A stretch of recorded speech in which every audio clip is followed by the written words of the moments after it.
going on, guys? It's your boy Matt St. Jack. Whether you're an avid anime fan, a wee tadpole still finding your way, or anywhere in between, I'll be providing my opinions and insights on anime old and new. Think Yelp with help from friends and producers from other shows weighing in. I know you can't wait to hear, and I can't wait to tell, so let's get to it. This is Matt St. Jack with Anime Talk. Let's go. I'm Bo Maddox. I'm Robert Ortegon. I'm Ashley Chancellor. I'm Kevin Dougherty. And I'm Erin Dougherty.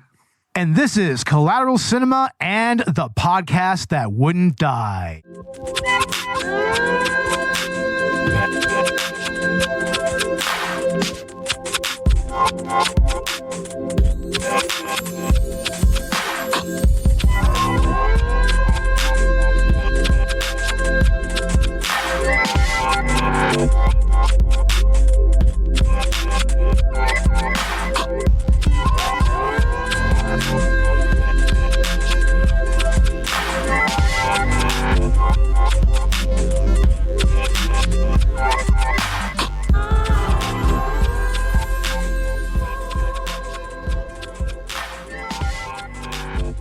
Welcome to Collateral Cinema, the only movie podcast that matters, where we focus on good movies, bad movies, and everything else in between in the world of cinema. We are podcasting straight from somewhere in South Texas, and yes, my friends, this is a 420 friendly podcast, so whatever you have, be it dabs, blunts, bongs, or joints, smoke it if you've got it.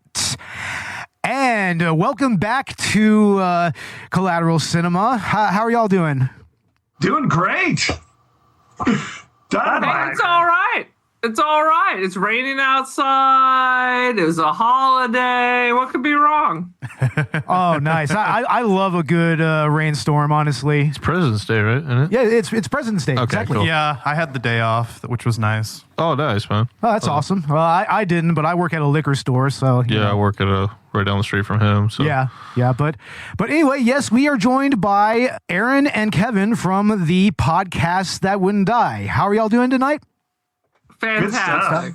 All right. And this is the part where we allow our guests to kind of introduce themselves to our listeners and just tell them what your show is about. So go right ahead. I'm going to have my associate Kevin do that. All right. We are the podcast that wouldn't die. We discuss guilty pleasures and forgotten classics of the horror and sci-fi genre with a comedic twist, we hope. Ideally. We hope. Oh, there's going to be more than a little bit of comedy here. Yeah. I mean, we laugh. We're not sure if anybody else, but as long as we're entertaining each other, that's what's important. There you go. Oh, yeah, absolutely. Absolutely. We'll have a fun time. Definitely. And yeah, the movie that we're doing is definitely a little bit of a guilty pleasure for many people. Although I think that this is actually a way better movie than most of the other movies in its genre and of that particular time. And that is, I believe it's 1986 this was released. Yep. It's The Wraith. And it's starring Charlie Sheen, Nick Cassavetes, Clint Howard is in this movie as well, and Randy Quaid, among others. And yeah, I guess it's kind of a mix of horror and sci-fi Action, thriller, yeah, car thriller. It's more of car porn, like we keep talking about. It's car porn. I mean, yeah, this was a movie that Robert actually chose for. Yeah. This is one of his choices for the season. Robert, why did you choose this movie? Because this was kind of like a child movie to me. You know, I first watched this on like HBO, like when we were like kids. You know what I mean? Yeah, this was definitely a movie that was prevalent on cable television back in the day. The thing is, why I chose this is because I almost forgot about it. You know what I mean? Until I saw it on Tubi again in Prime. You know what I mean? Yeah, and I can't really say that I've ever really seen this movie up until now, and I'm impressed, honestly. The soundtrack, man, the 80s soundtrack, that's what gets you too, you know? Exactly. Oh, yeah. Yeah. They had enough money to buy a Billy Idol song. That tells you something was wrong with Hollywood. and have enough left over to throw in an Ozzy Osbourne track as well. There you go, yeah. Well, Charlie Sheen's only on screen for 5 minutes, so they saved money there. He's probably doing Major League, and then he switched back. I think that's actually what it was, actually. I think that... Yeah, he did a lot of movies. Yeah, I think that this was shortly before that. But Erin and Kevin, what are y'all's experience with this movie? When was the first time that y'all actually watched this? Yesterday. Literally. Nice. Literally. And Tubi, for some reason, had the word loading going across the center of it for the entire time. Oh, no. I just went with it. As the filmmaker intended. It didn't affect my experience. I remember this movie like you guys were saying. It was on cable a lot in the late 80s. I honestly don't remember this movie being in theaters. I remember it vaguely, because I swear to God I have not seen it in coming up on 40 years. But it was on HBO all the time. Yeah. They needed to fill it. 24 hours. They had to fill it. Absolutely. Yeah, that's how I watched The Warriors and shit too, right? Oh, yeah. Movies like that as well. Late at night. Reasons we didn't go to sleep, right? And... yeah, I mean, incidentally, this movie did have a theatrical release, but it was marred by really, really bad sound mixing, apparently. We'll get into that. Oh, that's what brought it down, was the sound mixing? At least that's what the filmmakers say, because apparently they did send it off to the producer sent it off to a cheapo audio mastering house, and they just kind of cheaped out on it. So... yeah, and it led to like muffled, distorted vocals or something. You know? Yeah, trying to find a distributor back in those days, you try to do it cheap, you know. You try to do it cheap, you're gonna get what you fucking pay for. No, exactly, you know? man. It's true. Yeah. Right on. And Ash, I take it that this is the first time you've seen this movie as well, right? Yeah. So. So I was going to say, Erin, you're actually doing better than me because I just watched this movie today. Oh, wow. I'm pretty sure we, like, a long time ago. Are you? Yeah, I remember. Actually, no, I lied. I lied. Showed you, I was like, dude, look at this movie. I lied. Robert showed it to me some time ago. And I realized that when I was in the middle of watching it. I was like, oh, wait, I have seen this before. Mainly because of the car, but I don't think right? that Yeah, I remember specific scenes, but I don't think I actually like sat down and like coherently watched the whole thing like I did today. So, but yeah, I mean, technically speaking, I did remember at least seeing some of these scenes before with you, Robert. Like, I'm sure you'd put this movie on at some point. Yeah, when I showed Bo, we were watching like the old Blockbuster trailer, and I'm like, dude, look at this shit. Dude, I was hooked on it immediately when I first saw that trailer, too. I was just like, whoa. Yeah, I'm like, dude, that was our childhood back then, you know? Exactly. And it's like, I remember Charlie Sheen being in this, but this is like an all-star cast. Oh, for real? Coming back to it, I was like, Clint Howard's in this?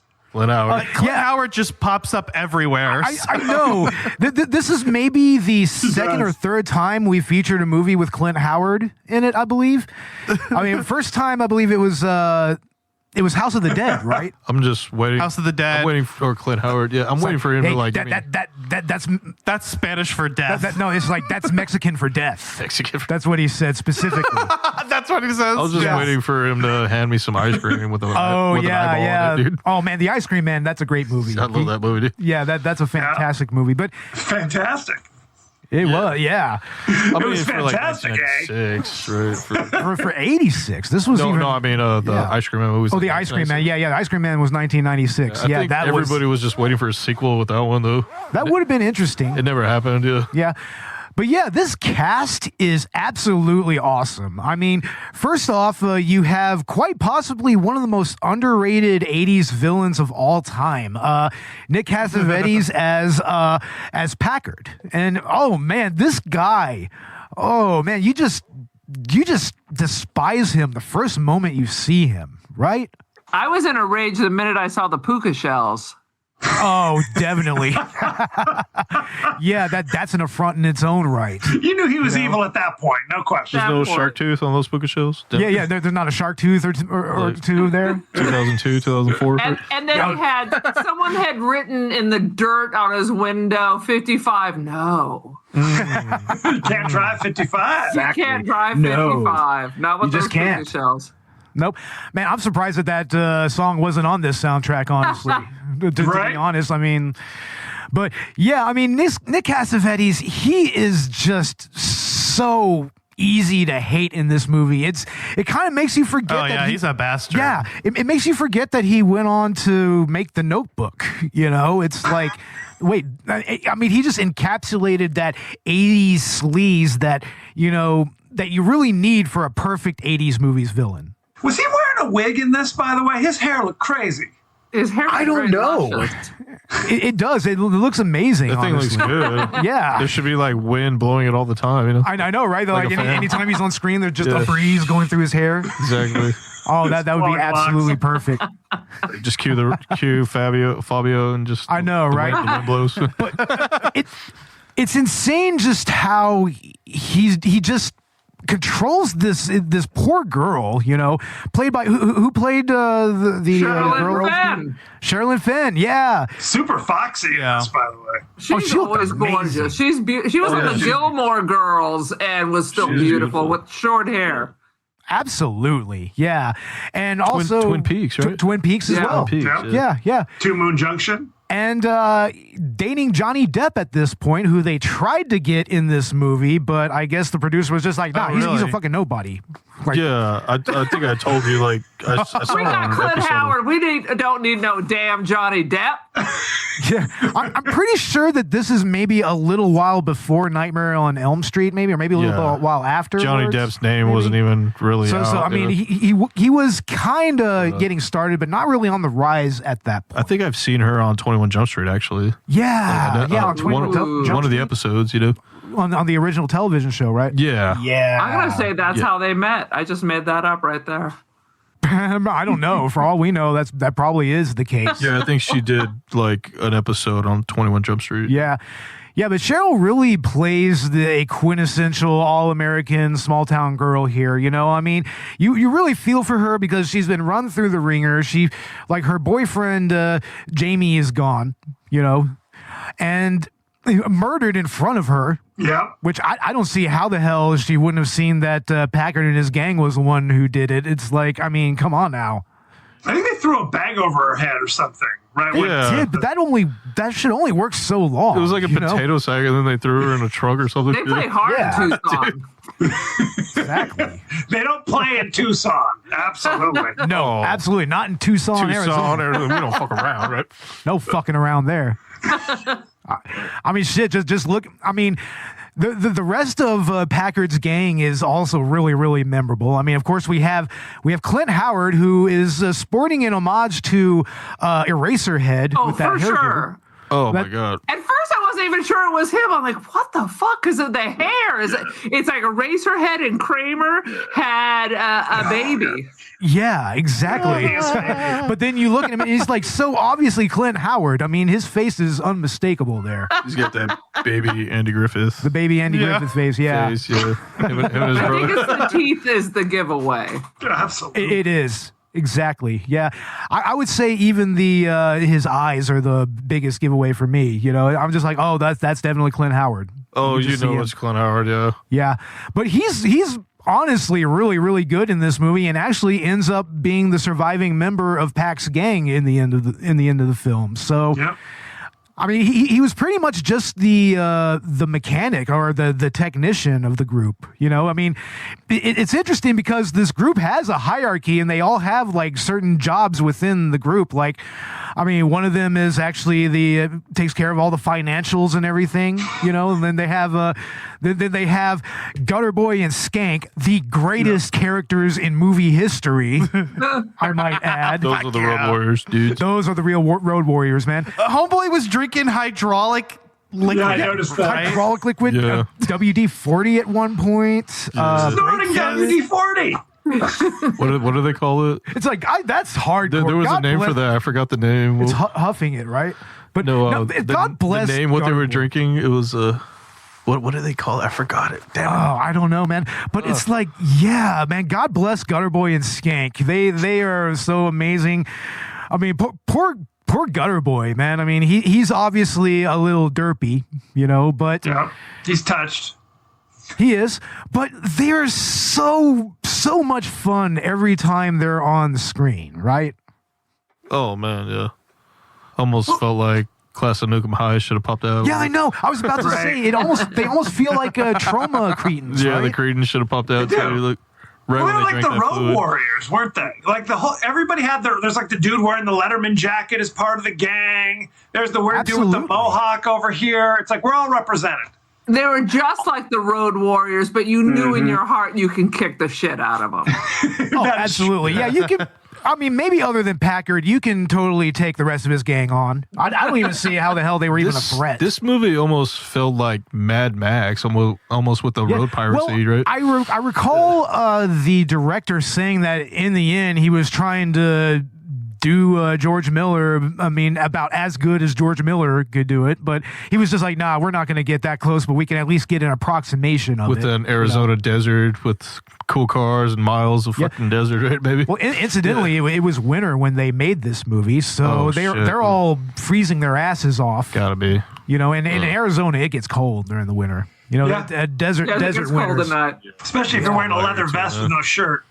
I know, right? I mean, that has to, and also going to a quarry and floating in quarry water as well. Jumping in cold water and no, that water was frigid. that lake scene. Yeah. Poor Cheryl and poor Charlie. They were like just freezing their asses off in that water. Yep. If you look closely enough, you can see their breath as well. You probably see the goosebumps too. Oh my God. How about the gang's lair? I've never seen an auto shop with pink neon light and glass blocks.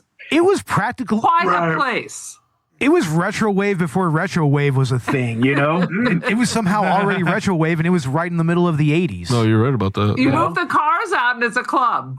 Right. Absolutely, yeah. No, you're right. Yeah. It would be like a club in a seedy 80s horror film, honestly. You know, like, what's a good example? I can't really think of one. Vamp. Yeah, there you go. But also his gang had that one dude, Ogie, who was kind of homophobic for one. You know, he straight up. Oh my God! You forget all the good '80s homophobia. You can't forget that. Right? Oh my God! Oh my Lord! Just casual homophobia. Very casual. Some of that stuff was wow. Yeah. No. It was very, very. I won't repeat it because no. But yeah, it's just kind of all out there, you know, as it were. But he's actually the first victim of the Wraith, I believe, right? Yes. I think he's the first actual victim. So the Wraith would be like the Crow, you know. He's Eric Draven. You know, we can get into that here in a little bit. It's a vengeful spirit coming back. Yeah, we'll get into that because that's kind of interesting in its own right. It's basically an anomaly coming back to, set things right. It's our protagonist blood that makes him strong. Well, absolutely. Winning. Winning. Well, and that's the thing. When it starts, I'm like, is this like an alien movie? Or is this because there's like shit coming down from the helmet, and then he's like, dude, what is this? He's got like something attached to his hand. Yeah, honestly, that intro was really cool. I forget who I think it was the original special effects designer for Close Encounters that did that. And then the iconic pace car, dude. They only made 3 of those. Yeah. But I mean, we get it's essentially like just 3 lights kind of converging together, then kind of going down. It's like a street light going down the road. Yeah. Looks like pretty much any other 80s or 90s car commercial. It meets at a crossroads. Yeah. They're probably promoting Dodge Interceptors right there. It's what they were doing. Twin turbo Interceptors. They were just promoting, really. We will get into the cars like the Ribbon. Does it look like the Ribbon now? A little bit, right? The Cybertruck? Is that what you're saying? Oh no! No. This is way cooler than the Cybertruck. Way cooler. I don't know. At least this has a paint job, right?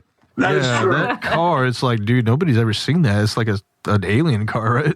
Right. It is. You know. And then you have the design of the Wraith himself. I mean, he's pretty much got a bunch of body armor on and the helmet and everything, which kind of recalls another movie that we talked about earlier in the season, Nail Gun Massacre. Oh, yeah. Had a very similar getup. Oh, yeah. There's a movie called Nail Gun Massacre? Yeah. Yes, and it is amazing. Filmed in Texas. Filmed here in Texas. In the 1980s, yeah. Oh, it is superlative. It's a good film. And it is on Tubi. Oh, Phil. So I bet it's on Tubi. Everything's on Tubi. it is. Everything is on Tubi. That is no lie there. But I was expecting him to come out with a nail gun with the helmet too. I know, right? But he has that big ass Benelli shotgun. I mean, I've sort of seen that with like an incognito Phantom driver with other things. Yeah, too, it is kind of an archetype a little bit. Yeah. Interestingly enough, you know, he's a Phantom driver. Yeah. Yeah. Phantom driver. I mean, I guess you can maybe kind of make a parallel going all the way back to like the Headless Horseman a little bit with Sleepy Hollow. You know, kind of that's kind of the horse version of that, the horse-drawn version, the vengeful spirit. Yeah, pretty much. I can see that. But yeah, I mean, also I thought it was going to be like Kit. I thought like I know it did. Oh, the Knight Rider car, right? Yeah, I looks thought exactly like Kit. Charlie would be yammering with his car or something. Instead, Charlie shows at the beginning and the end, and he is off doing whatever. It's almost Charlie you don't does. know he's the Wraith until the end of the movie. Yeah, it's interesting that they It's a don't whole actually different body. show. It's like a skinny dude. Yeah, Who's it's interesting that. taller. Yeah, they don't actually show how the Wraith comes to be, honestly. How it became, Jamie became the Wraith, you know? Yeah, his brother, he had a... Yeah. It's like the Santa Claus. I don't know. Does the power come with the car? Does what's his face? Does Billy get the power now or something? Right. That's what I think said when I first saw the movie, Ash. You're cursed. Ash, you just pointed something out, like, very crucial. That's what I thought when I first saw this movie. I'm like, dude, does he pass the powers on? He says the instruction manual's in the glove compartment. Oh, right? Yeah, like the greatest American hero? So did he leave the shoddy in the trunk and everything for him? Absolutely. He tosses the keys to his imbecile brother and just bails. It's almost like he tried to pass on a responsibility to his younger brother, though. It is, kind of, That's right? what I thought when I first saw this movie. I was a young kid, though. And let me tell you, that scene near the end with Jamie's brother and everything, like that actually tugged at the heartstrings. That was actually heartbreaking. A very impactful moment. he didn't know he was his brother. Yeah, that was heartbreaking. Yeah, right he there. didn't know, and he was just like, Jamie! Jamie! You know, he's like, come back. He's like, dude, you give me this car? Like, who the fuck just gives somebody a car like that? Yeah, but it's like he kind of realized exactly who it was. He knew it was his brother. Yeah. I guess that's something to say about like a person's mannerisms. You know, you'd be able to tell even if somebody changed faces. Absolutely. Yeah. The feeling, though, it was probably the feeling. It's Well, like, the body snatchers, they knew when it wasn't their husband, even though it looked exactly like. So I guess it could be like Same with the Thing, yeah. Yeah, same thing with the Thing. With the Thing.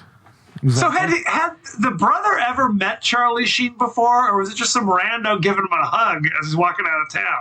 I'm trying to remember. Yeah, it was a random dude. He just came in on a bike. Yeah, he just showed up. As the movie started, He just showed up. The local gang of derelicts starts dying, and then once they're all dead, he leaves. You know? And takes the girl with him. Oh, yeah. I mean, what was more awkward than it was Charlie Sheen sitting on the beach and some rando dude putting his towel like on top of it and just talking away. I was like the new kid in town. Yeah, is this a new kid in high school, new kid in town. Shit like that. I don't recall if that's how people in the 80s actually, I can tell you that's congregated not. anything. It was not. Yeah, It looked like a summer. It looked like a summer love thing almost. kind of, sort of.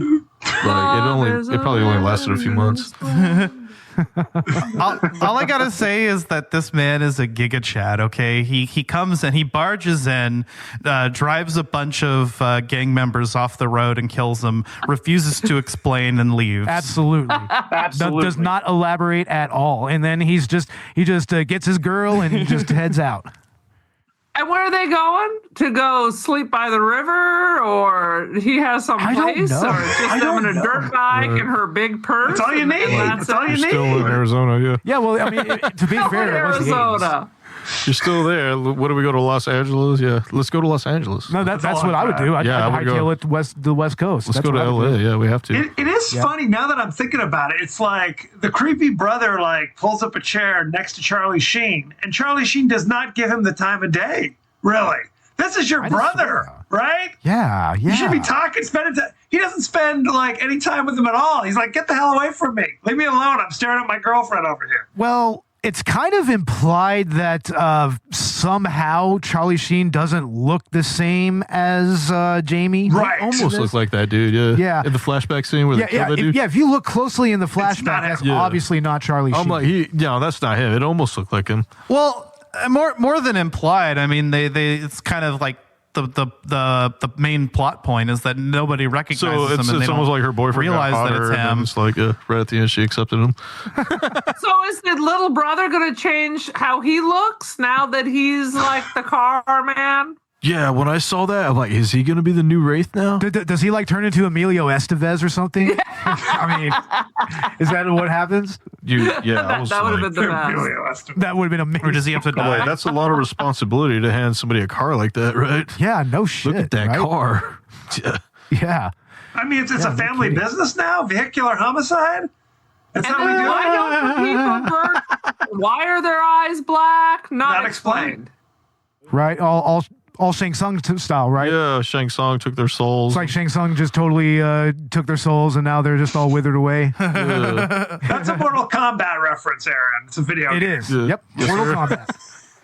Kombat. In a fiery car wreck, like your skin's still on you. Yeah. Oh, yeah. Damn. Of course. But yeah, you can see that they were all cursed. The fact that their bodies didn't burn up, right? Yep. So Right. where's the crow at? Is that like Yeah. testing a witch? So as long as you don't burn up, we'll just catch you on fire if we're not sure. Yeah, something like that. Oh. It follows that logic a little bit and everything. It almost looks like these guys were already dead to begin with. Yeah. Yeah. No, they were dead men walking. I mean, the minute that they no fucked with Jamie, you Yeah. know, the minute that they attacked him. They were cursed already. Yeah. Yeah. I felt like rather than having a bizarre murder scene in the Love Shack, like he should have been killed by the same way, like a car accident or something. You know what I mean? Like that should have been the kind of inciting incident that makes him come back. And because really, there was no his car wasn't stolen by the gang or anything. Yeah. It was just he was hooking up with the girl that the homie was in love with, I guess, theoretically, right? Yeah, So and they stab him, and then in quotation marks, in love with, because that's not love that guy is feeling. that's that's it. infatuation. That's stalking. Some weird stalking infatuation thing. Straight up stalking. I mean, dude's literally just showing up and literally threatening her, and when she's telling him that I don't love you, I've never made love to you, and then he just pulls out his switchblade, as any 80s villain is wont to do, pull out his switchblade. That's just like universal 80s scumbag shit. Yep. Dude, he was doing some Stockholm syndrome to her, dude. And yeah, no he was one just says trying. a goddamn thing. No one says, "Hey, maybe I should call the police." What about the owner of the restaurant? Nobody says a thing. I mean, they have cops. We see the cops. There's known old to the Randy's cops. cruising around. Oh yeah, Randy Quaid. Let's talk about him for a second. This is prime Randy Quaid before he went totally nutters. You know. Yeah. He was trim. He was young. Yeah, he was actually, he could actually have some some presence on screen and everything, much like his brother did. But I mean, he plays a quintessential small town sheriff, but I mean, it does feel like he is really trying to get to the bottom of this. He's not just, slacking off. He's actually trying to he's actually trying to figure out what the fuck is going on here.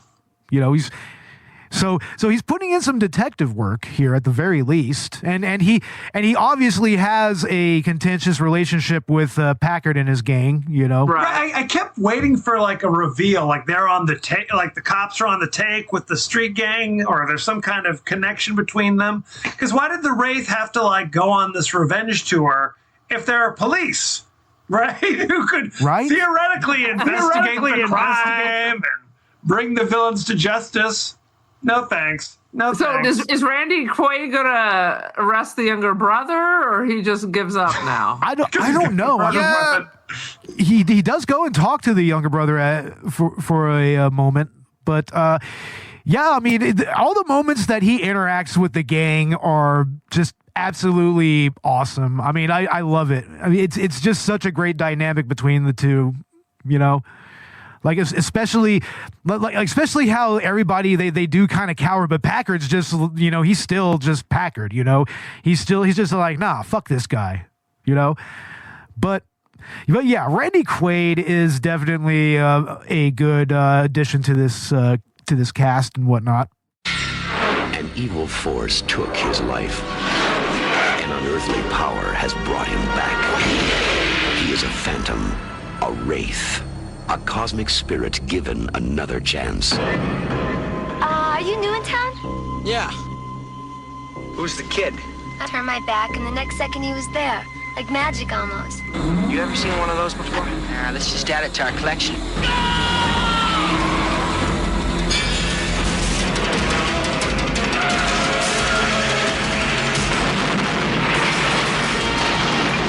There's a kid out there using his car to kill people. Not that it's such a big deal, since it seems to be your gang he's got it in for. Hold on! Grab the shotgun, Mama Luca.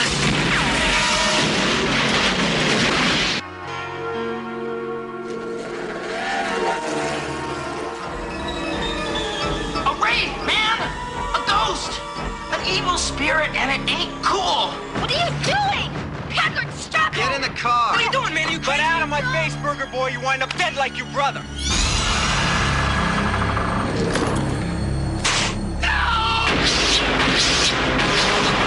Hey! Who is that guy? I don't know. But whoever he was, he's weird and ticked off.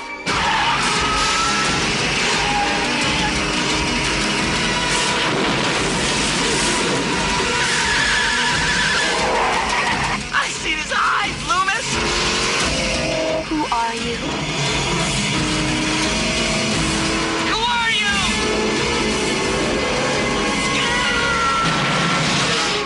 The Wraith. If you've done nothing wrong, you've got nothing to fear.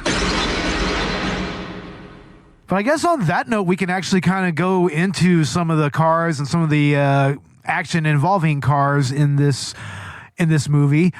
Robert, there's quite a few notable vehicles here, right? Yes, there is. Well, yeah. First of all, let's go ahead and start with the Interceptor. The Interceptor, yeah. Yeah. I mean, what was the deal with this car? That was originally a pace car for the Indy 500, I believe. Yeah. And they only made 3 of those things. At that point, that was the only one in existence. I think it was pretty much a prototype. It was prototyped. Yeah. Yeah. Yeah. And they stuck it into a movie, which looks badass, right? I know, right? And what kind of specs would a car like that have? I think, I don't even know if it was a V8 I think it was a V6 with twin turbo interceptors. Yeah. Trying to make it faster than a V8 though, you know what I mean? Right on. Yeah. But nowadays, dude, I'm just thinking sticking LS1 behind that fucker, you know what I mean? Or yeah, right. LS5, and dude, that thing will haul some ass. Or it's basically a kit car. You can almost stick any engine behind the wheel or behind that thing. Yeah.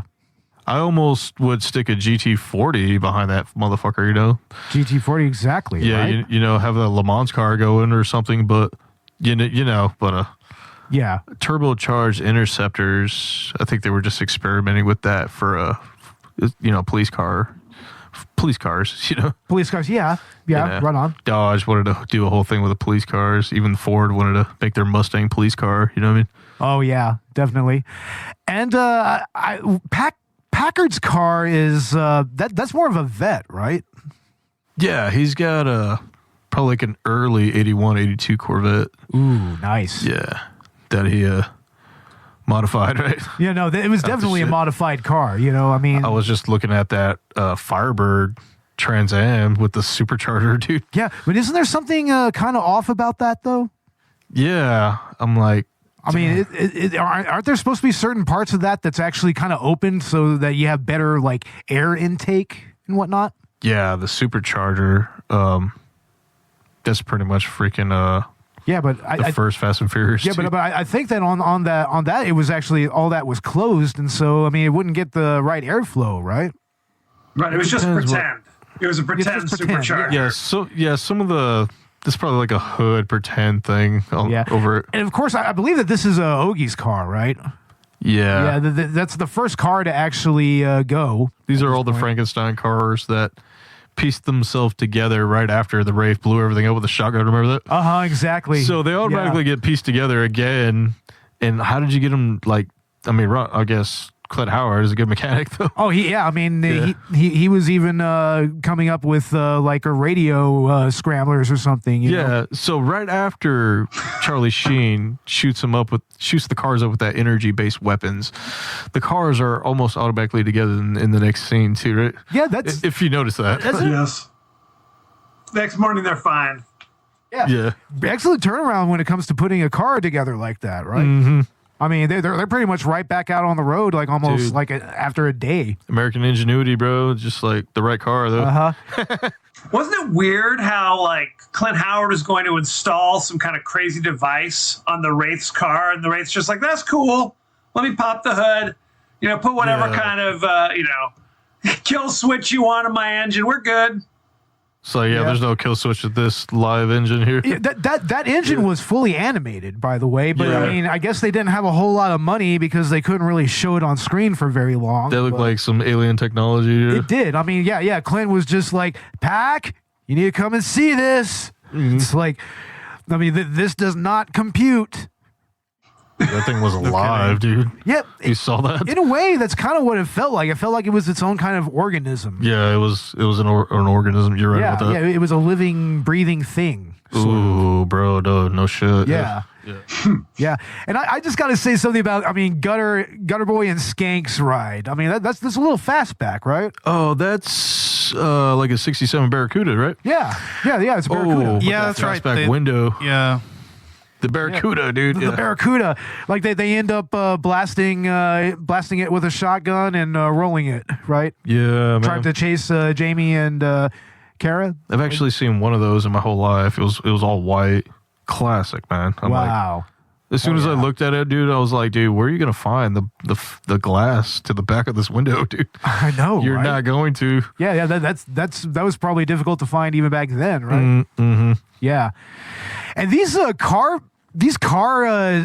chase sequences, the racing sequences, man, I mean, those were shot rather well, but not without a little bit of tragedy. There was a cameraman that died during one of these shoots. I think that it was mainly because the producer was really, really trying to push them to get this movie done quickly. I mean, they got it done in like 28, 29 days. Which is ridiculous if you know anything about filmmaking. Awesome. Yeah, filmmaking is hard, and it is. But to do it to make a movie like this in like less than a month, involving a second unit with like automobile chases and whatnot, right?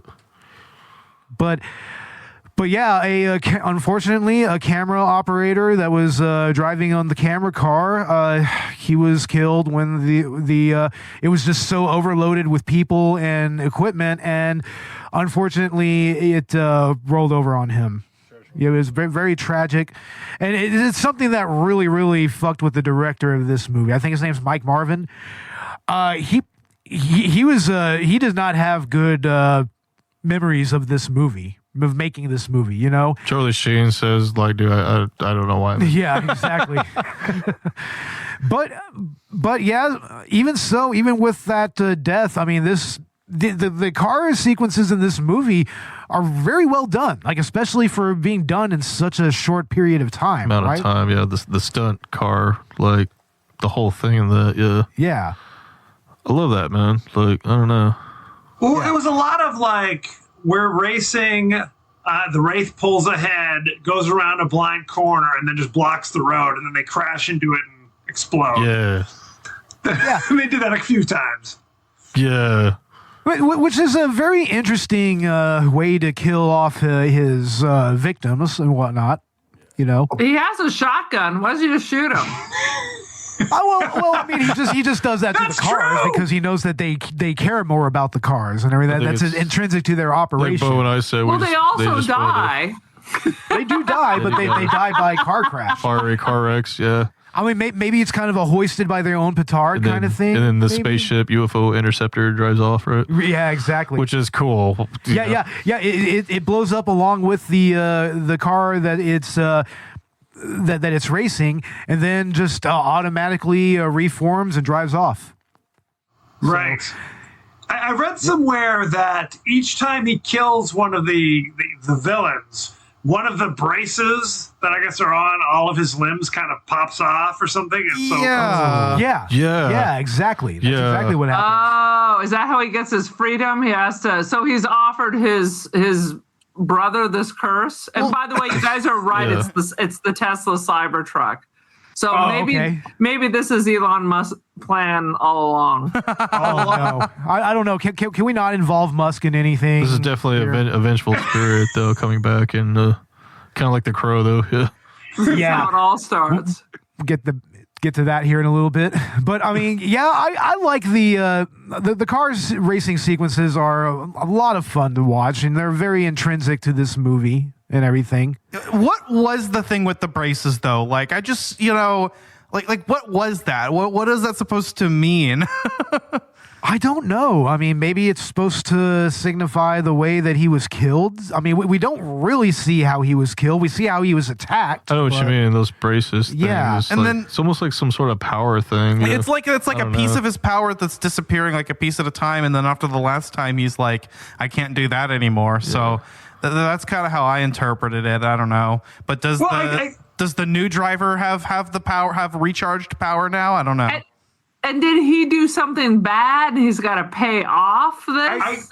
From what I read, it's like each time he kills them, it's like he's getting stronger. So he doesn't need the braces on his arms and legs. He's Forrest Gump or something. There you go. But the issue is that you don't see Charlie Sheen walking around with braces on his arms and legs. He seems like he's doing all right. Yeah. So it doesn't make any sense. He only shows up and drives that Honda motorcycle, right? And then pops in and out. Yeah, then just rolls up on an old girl, and he's just like, hey. Oh, hey, you need a ride home? Oh, hey, you need a ride?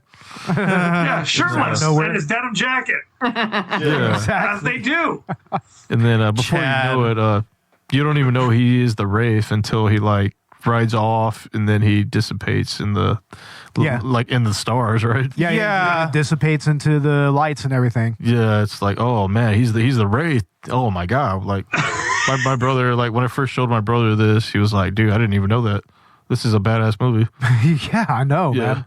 Very, very badass movie. Now I know that a couple of times, Robert, you brought up the comparison to The Crow. Yeah. And that there is kind of a thing here. It's like there is a theory. There was a theory online for the longest time that The Crow kind of ripped off this movie, but it's not possible because The Crow, the original novelization of The Crow, it's comic book based. The original novelization and then the comic book. This all came out way before this movie. That came out in 1981. The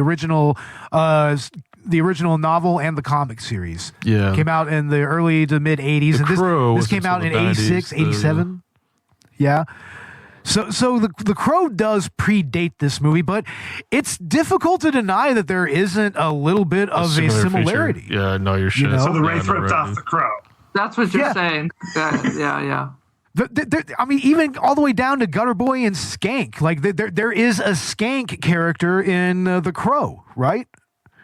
Oh man, yeah. Remember? I just keep going back and watching the City of Angels with The Crow. City of Angels is a good one. It was all fucked up shit too. Back then. Yeah. But the first one though, with Eric Draven and everything.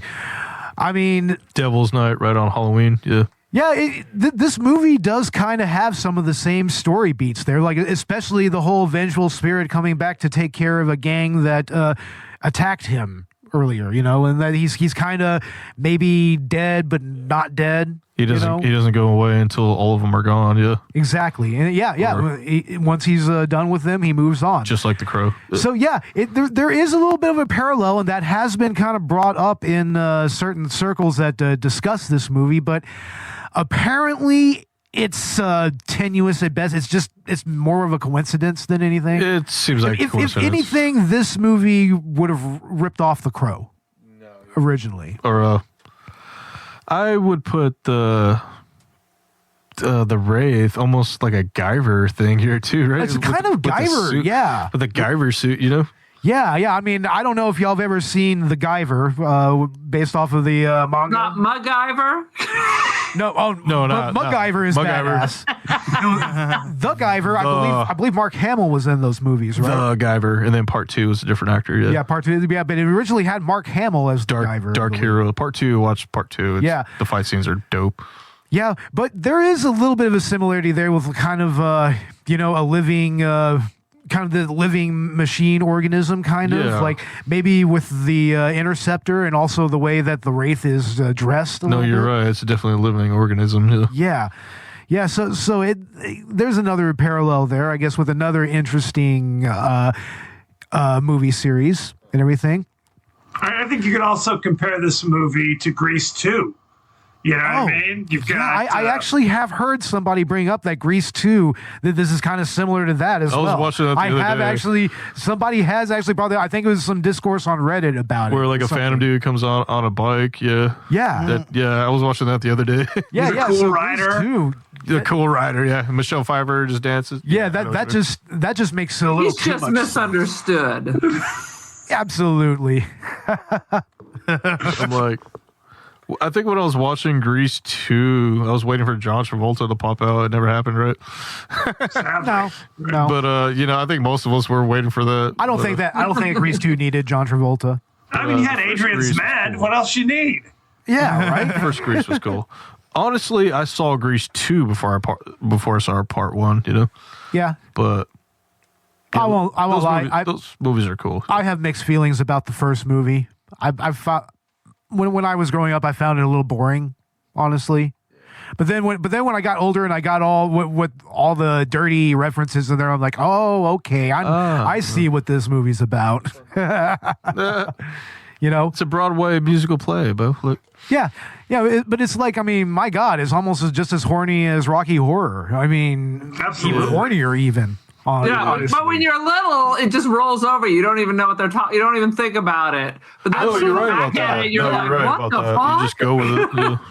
Yeah, you just kind of go with it. You kind of go with it. It's one of the things, kind of like how in the 80s and the 90s they would take movies that were R-rated and very gory, but they still made like toys and video games and like cartoon series based on like RoboCop, Aliens, Terminator 2, Puppet Master.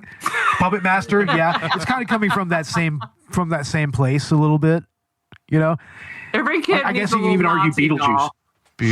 Yeah, Beetlejuice. I remember the Beetlejuice toys; those were interesting. Remember the freaking cartoon for.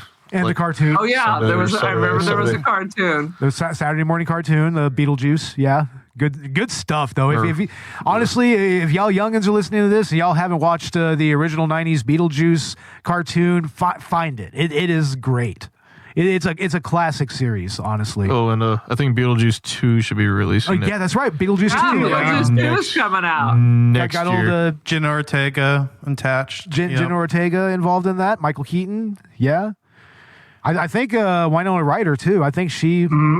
Michael Keaton. Yeah. Michael Keaton, of course. They're all available. The one and only.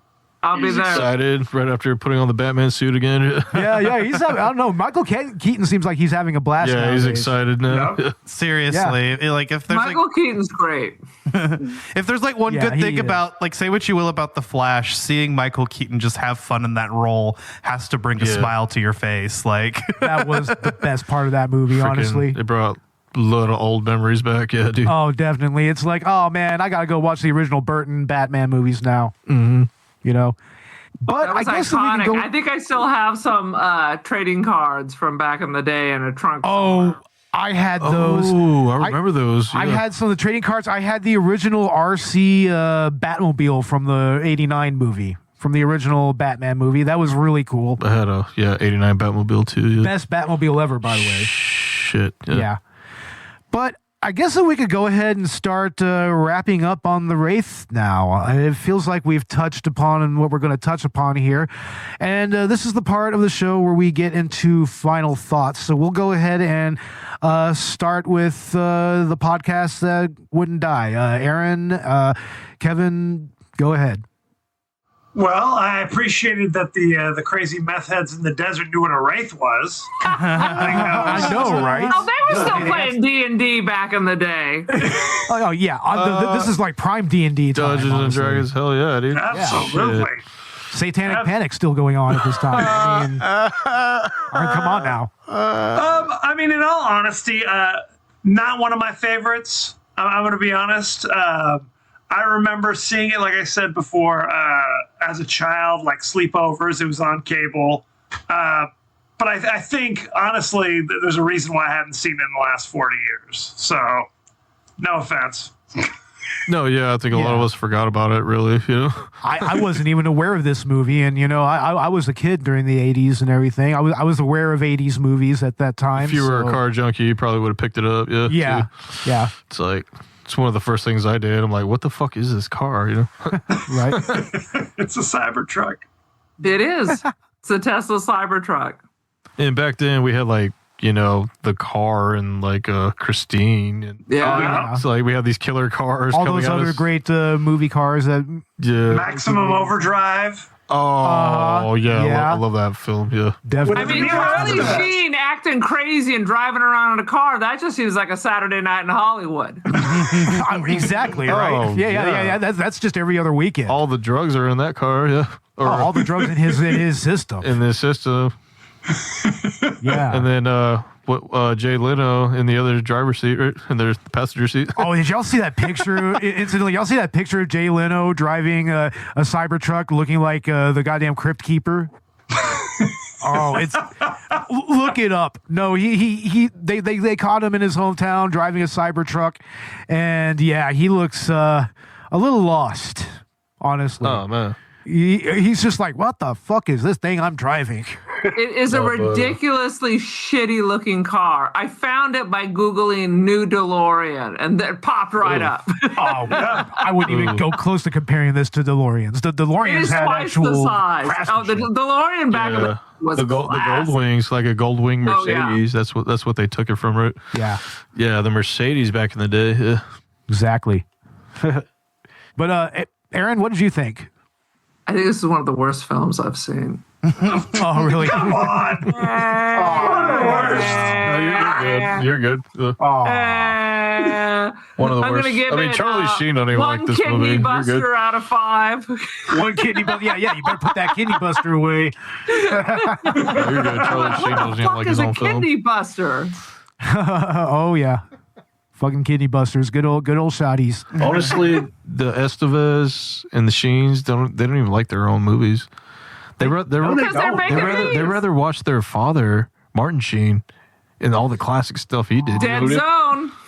Yeah, Dead Zone. Yep. Fucking Badlands. Oh my God, yeah, dude, Badlands. Oh, but the California Kid. Oh, but you didn't catch him in God's Not Dead 2? Yeah, he was in God's Not Dead 2. Yeah. I think Emilio said he doesn't even like his own acting. He's like, dude, I'd just rather watch my dad in his own films. I don't blame him. Well, I agree with that. Choices, children, choices. Absolutely. But, all right, Ash, what are your final thoughts? You know, it feels like a made-for-TV movie in a lot of ways. Yeah. Just it is that old HBO feeling. Yeah, I mean, we've got some big names though, of course, but yeah, it's a lot of fun, man. I liked the car chase sequences, the just like the wreckage and everything. I mean, obviously they had only practical effects to work with, and so it looks great. I mean, it's thrilling and whatnot.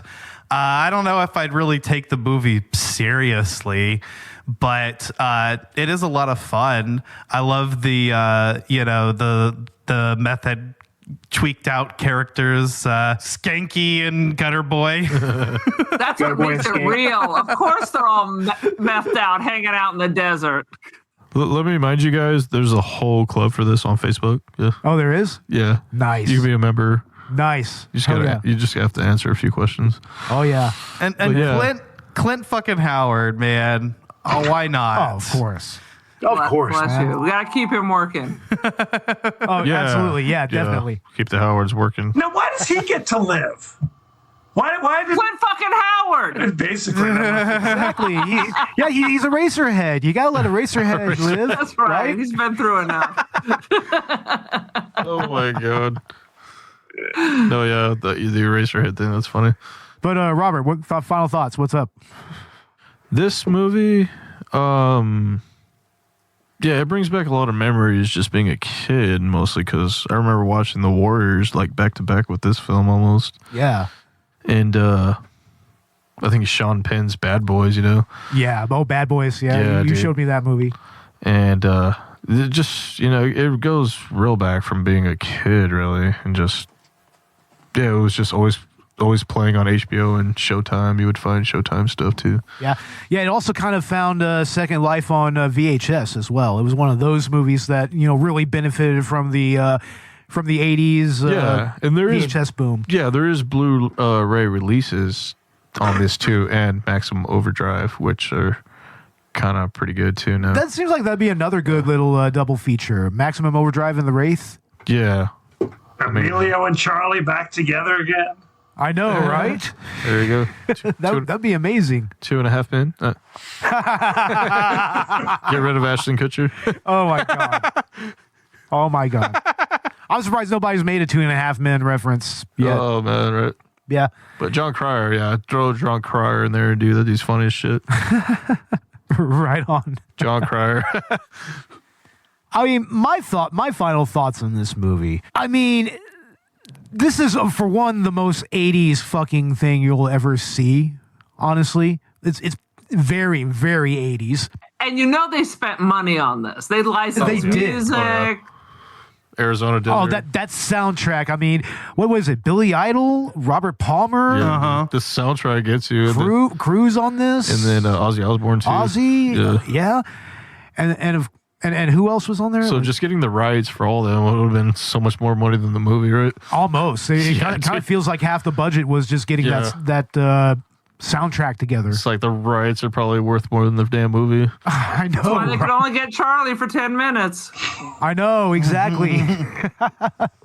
But I would say that this is definitely a movie you should at least give a watch at least once.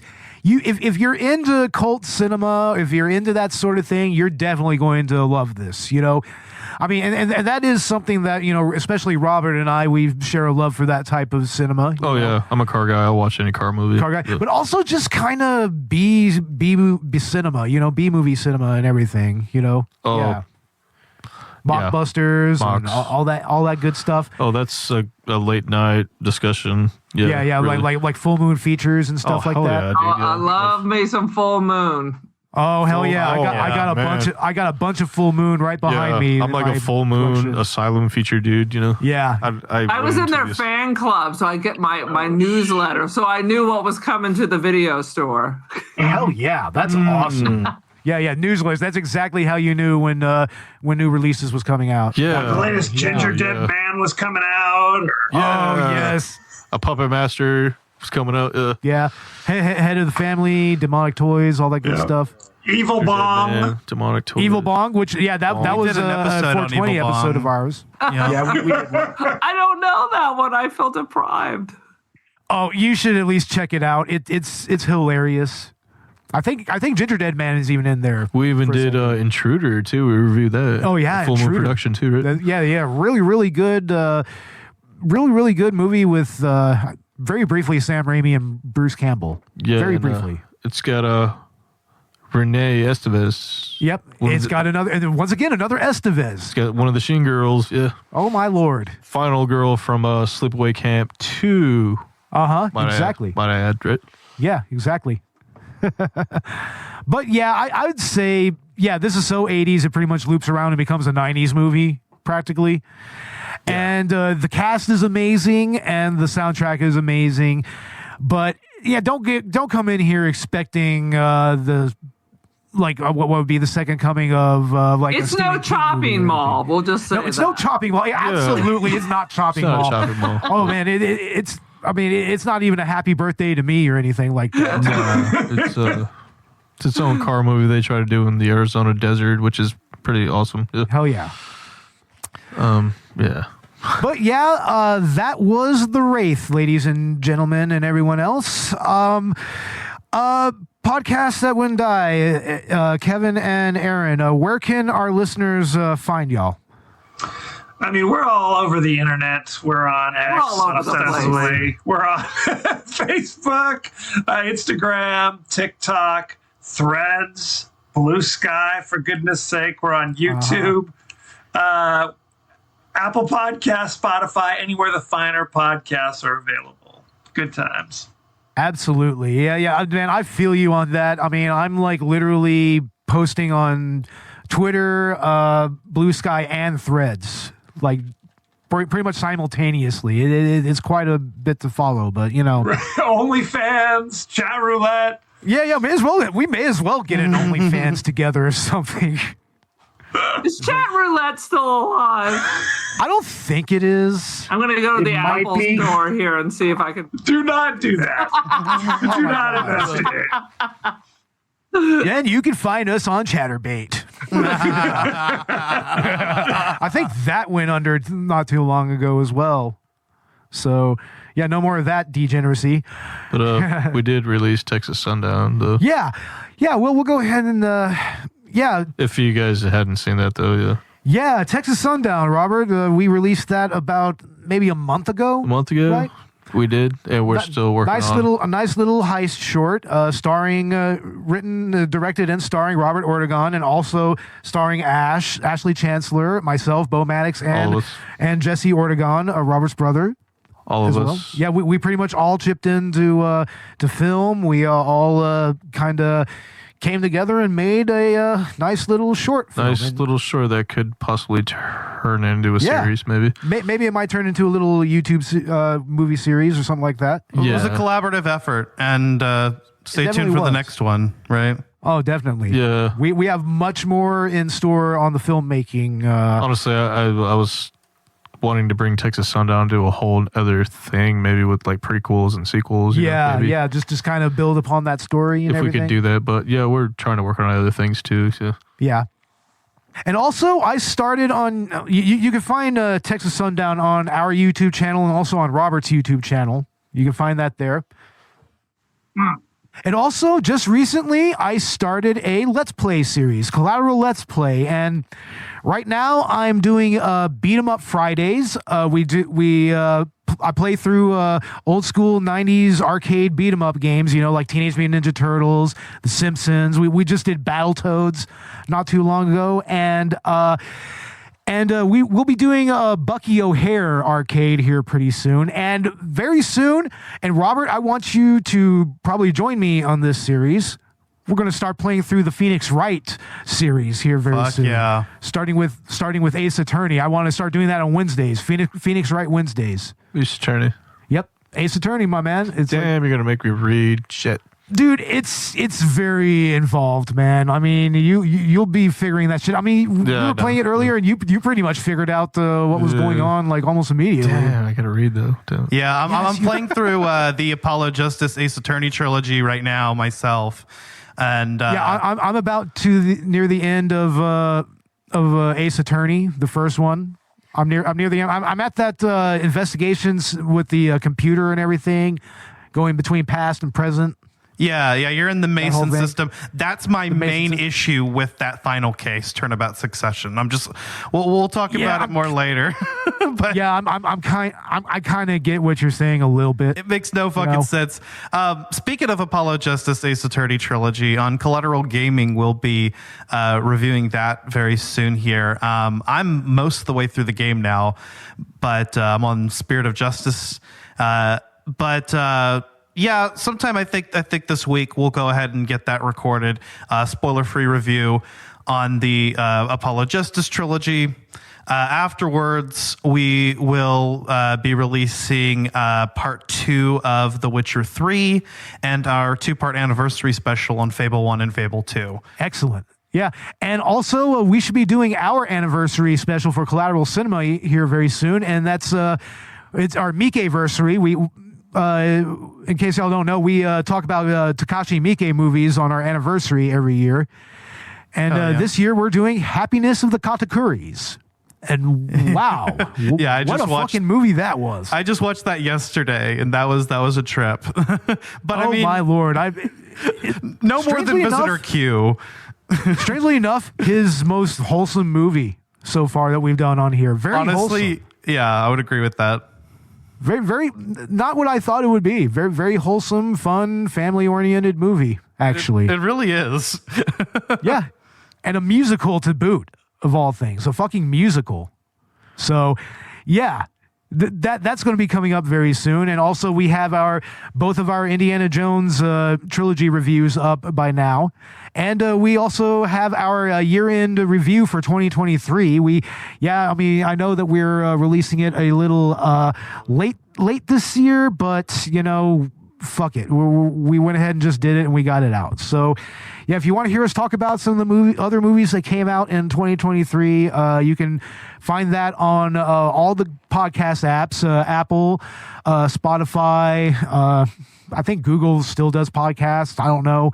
But especially on Good Pods. Follow us on Good Pods and like and rate our episodes so that we can climb the ranks of the charts there. I think that we are still in the top 30 in the monthly indie TV and film review episodes. Oh, so people like us. Yep, yeah, people like us on that app definitely. So yeah, we do appreciate all the downloads for that. And you can also find us and also Collateral Gaming on Instagram, on Facebook, on Twitter, Threads, Blue Sky, TikTok, and we also have a shit posting group on Facebook. Join us there if you just want to start fucking around. And I guess that we should probably start thinking about getting our Discord going, right? And chat roulette, I just checked. It's still there. Yeah. So. Oh yes, definitely chat roulette. Yeah, we'll find a way on there. Maybe we'll do a night where we'll just be on there, and it's like somebody gets us. We're like, hey, how's it going, y'all? Collateral Cinema. Hey, just see what happens. Who knows? See what happens. It's like we'll come across some kind of degenerate in a Pepe mask or something. I don't know. Who knows? Yeah. But yeah, find us on all the socials and on all the podcast apps, and also on YouTube. Like and subscribe and hit that bell so that you can get notified when we drop podcast episodes, Let's Plays, and short films. So there you go. Yeah, find us there. And before we go, anybody want to add anything? No. No. that was very succinct right there. Quite succinct. Well, with all of that said, I was Bo Maddox. I'm Robert Ortegon. Ashley Chancellor. Kevin Dougherty. Erin Dougherty. And this was Collateral Cinema and the podcast that wouldn't die. Whoop, whoop. Laters, everybody. And also, watch out for those interceptors out there. And then those road pirates. And the Teslas. Yes, so definitely watch out for the Teslas. Tesla. Laters, everybody. I'm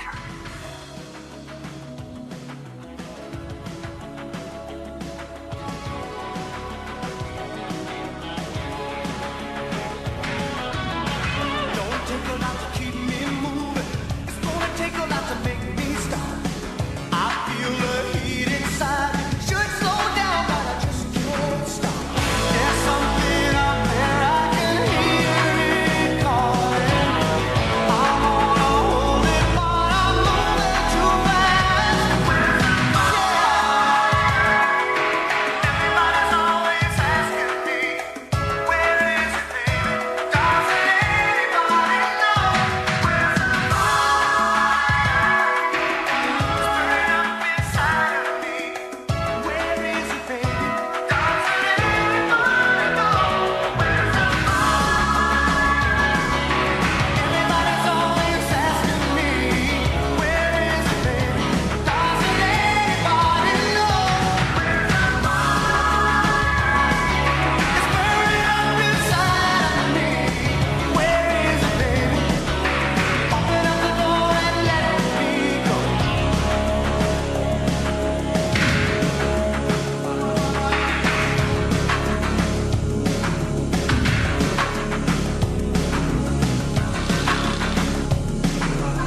Collateral Cinema is a Collateral Media podcast. All music and movie clips are owned by the respective creators and are used for educational purposes only. Please don't sue us. We're poor.